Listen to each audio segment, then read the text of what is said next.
palestra com a Solange, que vai nos apresentar. Por favor, Solange, fique à vontade. Obrigada. Oi, pessoal, tudo bem? O pessoal que está ali tomando banho de sol, só que não quer ficar mais perto, tá bom? Que está dando muito reflexo aqui. Bom, boa tarde, eu sou a professora Solange, eu sou física de formação e trabalho nessa área de nanociência e nanotecnologia desde o início dos anos 2000. Então, a minha história como pesquisadora, como cientista, é um pouco da história da nano também no Brasil, nos materiais que eu vou estar falando aqui. E hoje eu venho falar para vocês um pouco sobre o que é nanociência e nanotecnologia e como a gente pode pensar isso de uma forma lúdica e também aproximando isso da comunidade, da sociedade. Então, uma parte inicial eu vou falar um pouco o que é nano e depois eu vou tentar trazer um pouco dessa discussão, o que é realidade, o que é ficção científica e como a gente pode levar isso para as escolas, para a sociedade. Esse trabalho eu apresento aqui junto com uma estudante minha, a Júlia, que é estudante de doutorado, que me ajuda principalmente nessa parte mais lúdica.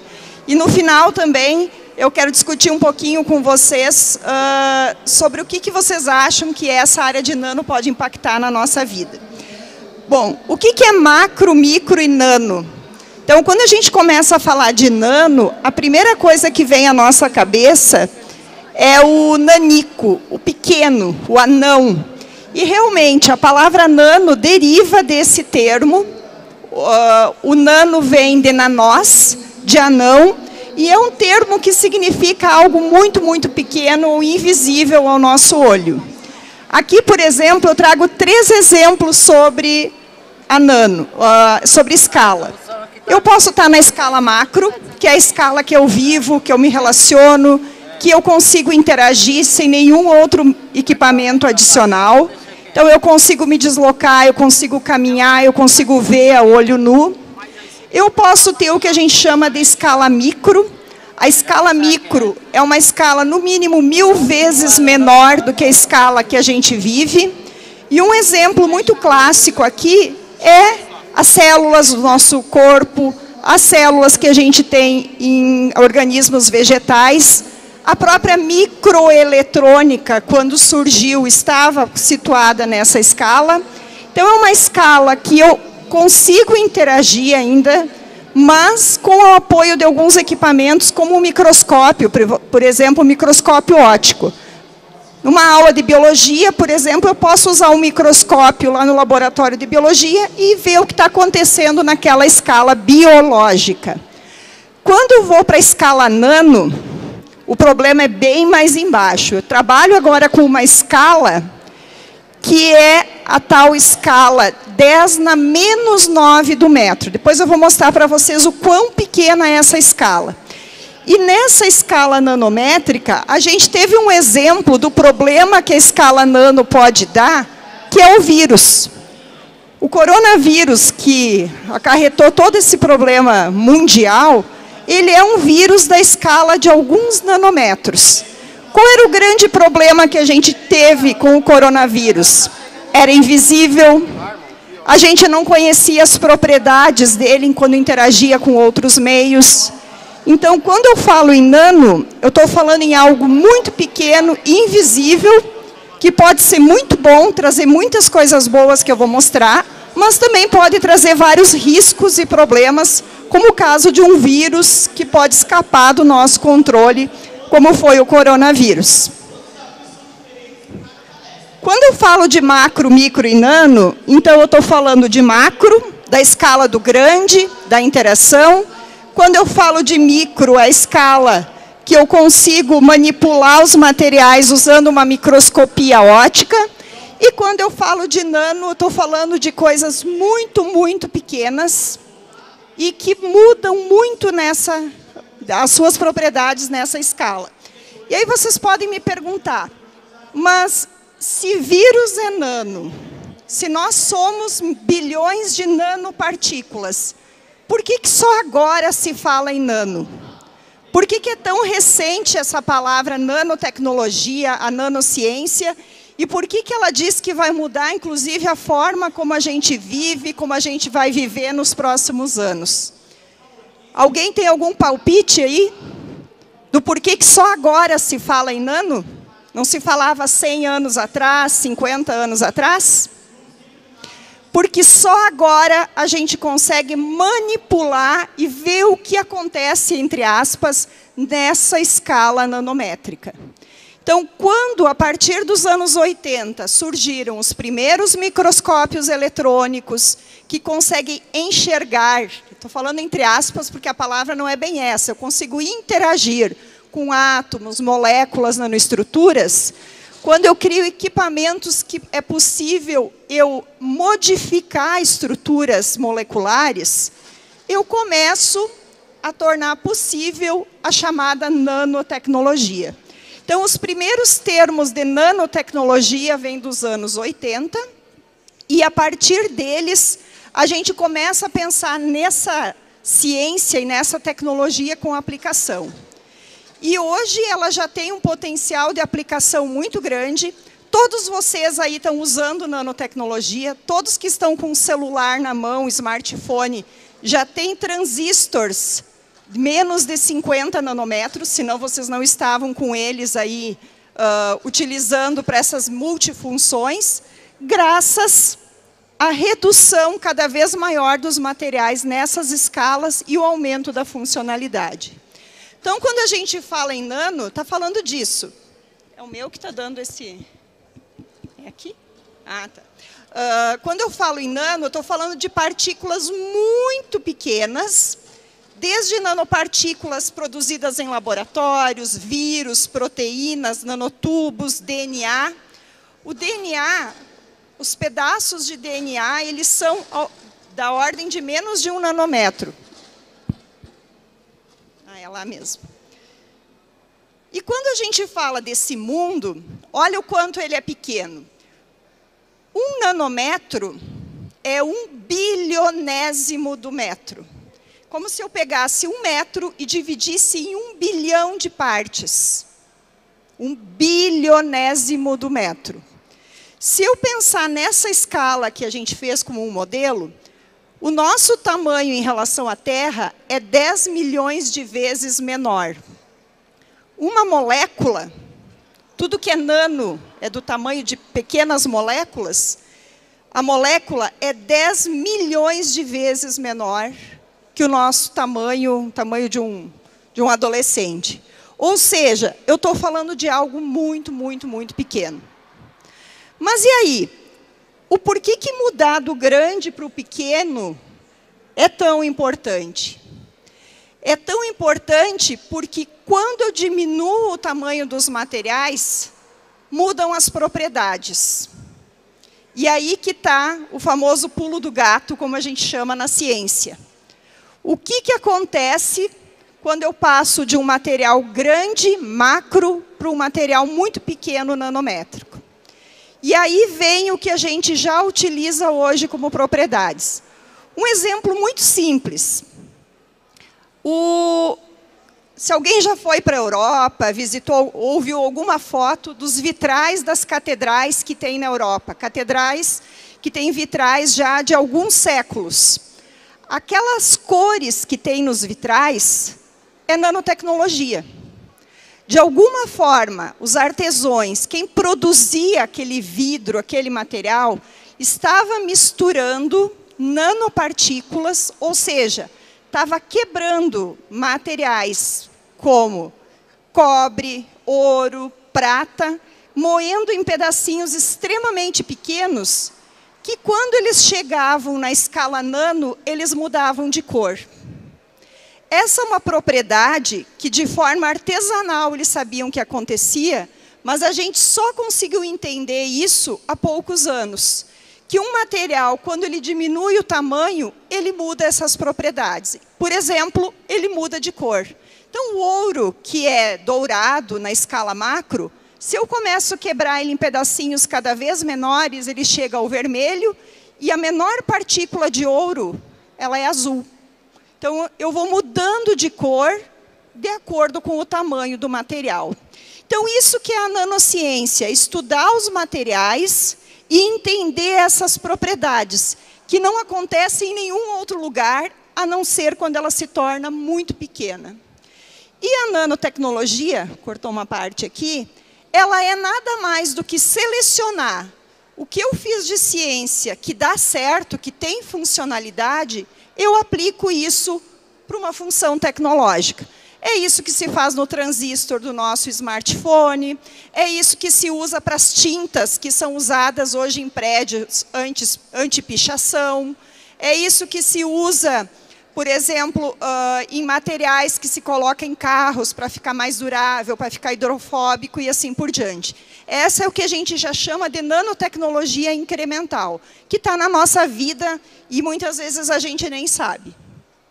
Então, quando se fala em nanotecnologia, aqui uma pequena pincelada de uma das propriedades que esse material tem, que esses materiais têm, é que quando eu vou diminuindo o tamanho dele, como eu tenho aqui, eu passo de um material muito grande e vou quebrando ele em pedacinhos menores, uma técnica top-down, eu gero nesse material, por exemplo, uma alta área superficial, eu gero nesse material uma mudança da condução elétrica, eu gero mudança das propriedades magnéticas, por exemplo, um material que não é um ímã magnético pode se tornar um ímã, e assim por diante, pode se tornar hidrofóbico, quer dizer, repele água, e tudo isso leva a inúmeras aplicações que a gente já começa a identificar em várias áreas hoje. Então, por exemplo, aqui a gente tem alguns materiais que principalmente no meu grupo a gente estuda hoje, que são nanomateriais de carbono, que têm inúmeras aplicações, vou citar algumas depois, principalmente quando se trata em propriedades eletrônicas, propriedades magnéticas. Esse mascotinho que está aqui é um mascote do nosso projeto de divulgação científica, é o ANANUM. Ele traz aqui com ele uma propriedade que é a transparência, que esses nanomateriais têm. Ele traz os hexágonos, que são características desses nanomateriais de carbono. E ele traz consigo também toda uma retórica de jogos, de materiais lúdicos que a gente utiliza nas nossas atividades de divulgação. Isso faz parte de um projeto nacional que a gente tem, que é o Instituto Nacional de Nanomateriais de Carbono, que eu sou vice-coordenadora. Esse projeto tem 125 pesquisadores de diferentes lugares do Brasil. E se somar os alunos, nós temos em torno de... Isso fecha em torno de 300 pessoas envolvidas só estudando nanomateriais de carbono. E também na instituição onde eu trabalho, que é a Universidade Franciscana em Santa Maria, no Rio Grande do Sul, a gente tem um mestrado e doutorado em nanociências. Foi o primeiro curso do Brasil nessa área de nanociências. Então, a gente trabalha muito com esse limite aqui de aplicação dos nanomateriais. Bom, quem são esses nanomateriais? Vou falar rapidamente aqui. São materiais com diversas aplicações. Tem o grafeno, tem os nanotubos, tem o fulereno e aqui tem o diamante. O material mais simples que a gente conhece de carbono é o grafite.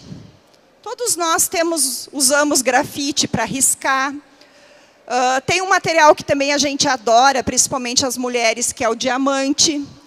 E nós aprendemos lá na química, no ensino fundamental e no ensino médio, que o diamante e o grafite, eles são dois alótropos do carbono. O que é alótropos? São materiais, grafite e diamante, formados pelo mesmo carbono, só que têm formas e características completamente diferentes. O diamante é um material super duro. A gente usa para riscar qualquer outro material diamante. A gente usa para fazer uma prensa, pontas de diamante. Já o grafite é um material super mole, não é? A gente usa para riscar o grafite porque a gente arranca camadas de grafite. Quem são as camadas de grafite? É esse material bonitinho aqui, que é o grafeno. E o grafeno é a moda do momento, na ciência e na tecnologia. Graças ao grafeno, nós vamos ter, e já temos no mercado, ontem mesmo eu estava pesquisando, já tem à venda, por exemplo, displays flexíveis e transparentes. Eles são à base de quê? Materiais bidimensionais, 2D, como grafeno, óxido de grafeno e outras fitas. Nós temos aqui os tubos. Deixa eu voltar aqui no meu slide para não me perder. Nós temos o fulereno. Fulereno é essa bolinha, tipo bola de futebol. Ele tem o mesmo formato. Ele foi um dos primeiros nanomateriais descobertos, ou seja, visualizados, lá em 1985. E ele é muito interessante porque ele forma como se fosse uma gaiola. E se usa muito ele, já se aplica em cosméticos, em materiais antioxidantes. Eu consigo melhorar várias propriedades usando esse chamado aqui fulereno. Tem toda uma história por trás dele, mas não dá tempo para a gente falar aqui. O que é interessante do fulereno? Ele é um dos que abriu a teoria da nano e das aplicações. Só que ele também pode ser tóxico. Então, hoje, a gente usa o fulereno, por exemplo, para um tratamento, para estudos de um tratamento quando envolve cérebro. A gente tem muito problema para qualquer medicamento ultrapassar a barreira hematoencefálica. E aí o fulereno é interessante, porque ele é tão safado, tão tóxico, que ele consegue passar a barreira hematoencefálica e passar o medicamento se a gente tem interesse. Então, vejam só, eu estou falando de um material que tem várias aplicações e implicações. Inclusive, as implicações são interessantes, como nesse caso da barreira hematoencefálica. Um outro material interessante, que provavelmente vocês já usam, quem anda de bicicleta, quem joga tênis, que são os nanotubos de carbono. Nanotubos de carbono são como se fossem fibras de carbono. Fibra é uma coisa, o nanotubo é ainda mais fino e mais regular, mais perfeito. E ele tem inúmeras propriedades. Os aviões de plástico, que se fala, usam nanotubos de carbono na sua estrutura, porque eles são flexíveis, leves, e facilmente eles conseguem dissipar o calor que se dá, por exemplo, na fricção entre o ar e a superfície de um avião, por exemplo. Então, isso já se usa, isso já é comum, inclusive na indústria aeronáutica. Ele também pode ser invisível e tem várias possibilidades. E aqui o famoso grafeno. O grafeno, ele é o material mais fino do universo. Ele tem a espessura de um átomo. Então, pensem numa folha extremamente fina, que se torna transparente e que aí tem inúmeras aplicações. Flexível, condutora de calor e eletricidade, e também eu posso usar ela para várias aplicações. E o nosso diamante, né? Existem nanodiamantes hoje em dia, que são pedaços extremamente pequenos desse material, que aí se tornam biocompatíveis, são duros e também podem absorver radiações em determinados comprimentos de onda. Então, aqui, resumindo, isso é um pouco do que a gente pode falar em termos de aplicações. Ou seja, em todas as áreas do conhecimento. Nós temos aplicações desde agricultura, roupas, já existem lojas, inclusive no Brasil, de startups, que fazem roupas com propriedades autolimpantes, que reduzem a incidência de radiação ultravioleta. Aqui o exemplo que eu falei para vocês, essa fotinho eu baixei do AliExpress, que são telas que estão à venda, é R$ 1.600 essa tela. Se vocês colocam lá, tela flexível, e aí aparecem vários exemplos hoje em dia no Google. Medicamentos, a área de cosmético é a área que mais tem produtos hoje com nanotecnologia, nanomateriais hidrofóbicos, por exemplo. A parte de energias e a parte ambiental é muito forte. E aí vem todas as outras áreas juntas. Por exemplo, a área de legislação. Hoje, existem áreas do direito que só estudam qual o impacto disso no direito do consumidor, no direito do trabalhador, no direito a questões éticas, porque isso começa também a se tornar um problema ético, dependendo das aplicações, e por aí vai. Então, isso aqui é um mundo que se abre, mas que muitos temos muito pouco ainda de discussão sobre como é o futuro nosso com a nanotecnologia e como isso chega às pessoas. Então, a nossa preocupação hoje, enquanto pesquisadores, todos vocês lembram, quem é mais velho, do grande drama que foram os transgênicos. A palavra transgênico arrepia as pessoas até hoje, mas todo mundo consome a todo vapor, a todo momento. Nós não vivemos mais sem transgênicos. O que a indústria fez? Trocou a palavra transgênico por biotecnologia. É mais bonito, ninguém questiona. Não é? Eu sou filha de agricultores. Eu lembro, quando eu era criança, que eu ouvia o meu pai falando: nós não vamos ter comida para todas essas pessoas do mundo, porque as técnicas de agricultura eram muito rudimentares. E não tinha como produzir comida realmente usando aquelas técnicas e as tecnologias que se tinham. E eu convivi muito com esse tema do transgênico na minha família. E parece que aquilo era algo proibido. E hoje ninguém mais discute biotecnologia. Transgênico, ainda as pessoas se arrepiam. Qual é o nosso medo na nano? Que a nanotecnologia vire o transgênico do passado. Então, nós também precisamos nos preocupar muito em como traduzir essas palavras, nano, bio, nanotecnologia, para essa geração e para as pessoas que consomem ela. Que, assim como qualquer tecnologia, ela vai ter o ganho, mas também vai ter o risco. Tudo que se produz de novo gera esses dois efeitos. E, para isso, o que a gente discute e conversa muito na nossa comunidade? A gente tem projetos hoje na instituição e que aplica em todo o Brasil, ligados à divulgação científica. Então, nós temos um projeto que se chama Cientista Aprendiz, levar os estudantes das escolas para dentro da universidade para fazer experimentos relacionados a nano ou a outras áreas de STEM.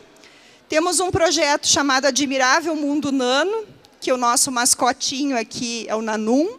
E temos também cursos de formação. Nós trabalhamos com cursos de especialização. O curso de especialização é totalmente EAD. E também cursos de extensão, que eu vou mostrar aqui para vocês com mais detalhe.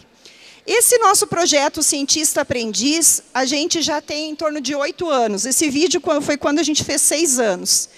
E a gente já impactou um número muito grande de estudantes que vêm até a instituição. Hoje é um projeto já reconhecido na cidade de Santa Maria.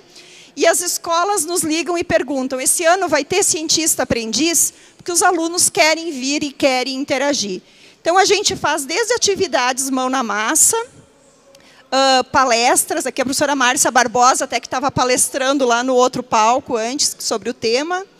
Aqui algumas atividades que a gente fez o ano passado, em 2023. A gente está lançando na próxima semana o próximo projeto. Então, são ações que a gente faz para esse tipo de divulgação. Aqui um outro projeto que foi muito legal, com estudantes do ensino médio, que eram bolsistas, que é a Casa Nano.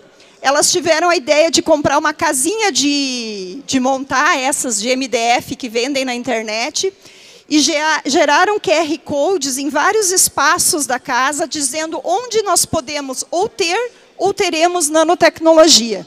Então, isso aqui até foi no Mackenzie, elas levaram num dos eventos, e é um projeto muito legal, porque essas meninas depois acabaram indo para áreas que estão relacionadas com o tema de nano.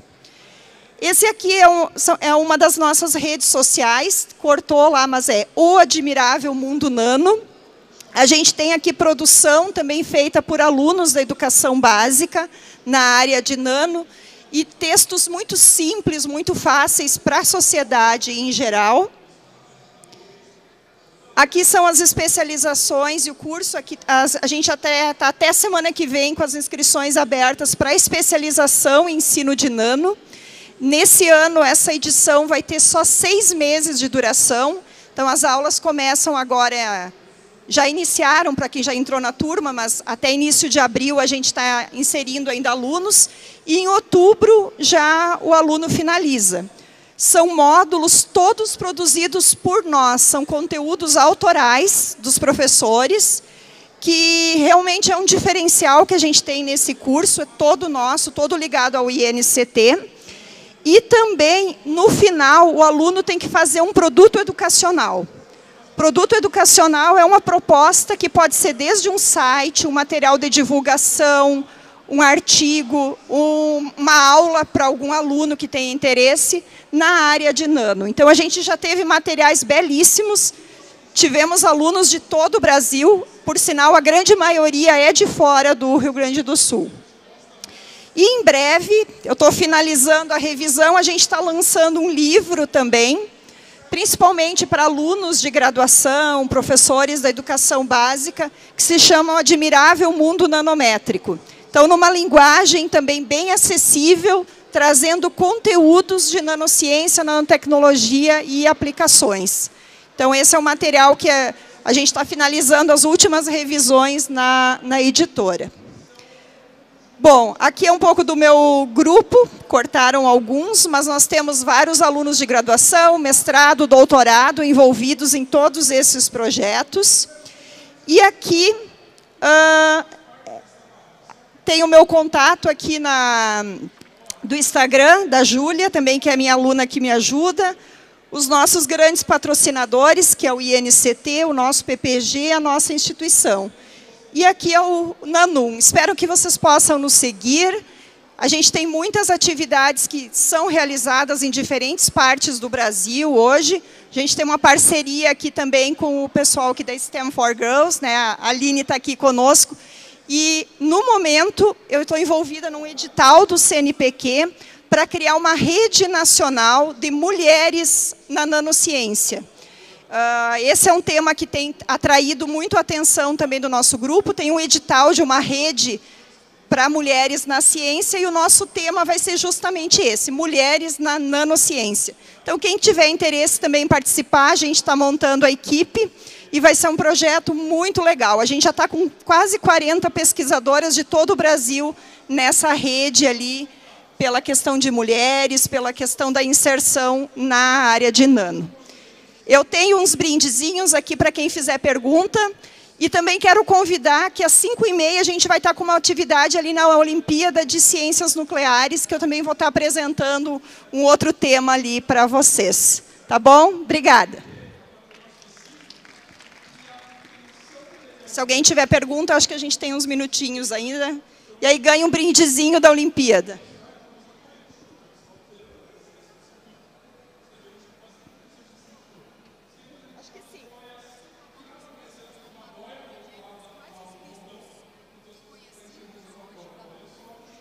Sim, bem importante. Ela pergunta sobre os riscos que nós já conhecemos da nanotecnologia. Existem vários. A maioria dos nanomateriais que eu mostrei aqui, eles não são biodegradáveis. Então, quando a gente produz e joga ele no meio, ele não vai se decompor naturalmente. Alguns são. Por exemplo, a indústria cosmética hoje usa basicamente nanopartícula polimérica, lipossoma, materiais que se degradam naturalmente. Mas nanopartículas de carbono já não. Elas são tão estáveis que quando elas vão para o meio ambiente não consegue quebrar essas estruturas. E então a gente pode estar criando uma solução para remover uma partícula tóxica do meio e está criando outro problema, que é jogar essa partícula também. Então, por exemplo, hoje o meu grupo de pesquisa, minha área de pesquisa é justamente trabalhar com remediação ambiental. E a gente olha os dois lados, usar grafeno para ser um filtro e também usar grafeno olhando se ele não deixa mais tóxico quando ele é liberado no meio. Então, esse é um exemplo. Mas essa é a nossa preocupação, sempre de mostrar, porque quando se fala em nano, hoje se fala com muito entusiasmo. E tem um outro risco que não deu tempo de falar aqui, que é a tal da convergência tecnológica. Hoje, no Brasil, a gente fala da nano, a gente fala da inteligência artificial, a gente fala da neuro, a gente fala da genética. Mas tem um termo que está surgindo pelo mundo afora, que a gente está trabalhando lá no grupo, e é uma disciplina, inclusive, da especialização, que é convergência tecnológica. Quando essas áreas se juntam, aí vem o grande problema, inclusive um problema ético. Quando eu começo a juntar um material muito pequeno, inteligente, com a inteligência artificial, com uma pegada genética, ou com uma pegada neuro. Aí as coisas começam a sair do controle. Vocês devem ter visto esses dias o lançamento do Elon Musk de um simulador de cérebro. É um pouco disso, né? Até arrepia a gente quando a gente pensa. Não deixa, as pessoas dizem, não é possível e tal, mas essa convergência tecnológica dessas áreas, ela está indo nesse sentido. É juntar tudo isso. Elas isoladas, elas têm um poder, têm uma aplicação, mas quando elas se juntam, é o superpoder, né, que começa a emergir. Então, essa discussão é que a gente precisa levar para as escolas. Na nossa instituição, as engenharias, farmácia, biomedicina, física, todos têm disciplinas obrigatórias de nanociência e nanotecnologia, para que os alunos saiam de lá conhecendo isso. Mais alguém? Então tá, pessoal, qualquer coisa, está aqui meu contato. Obrigada.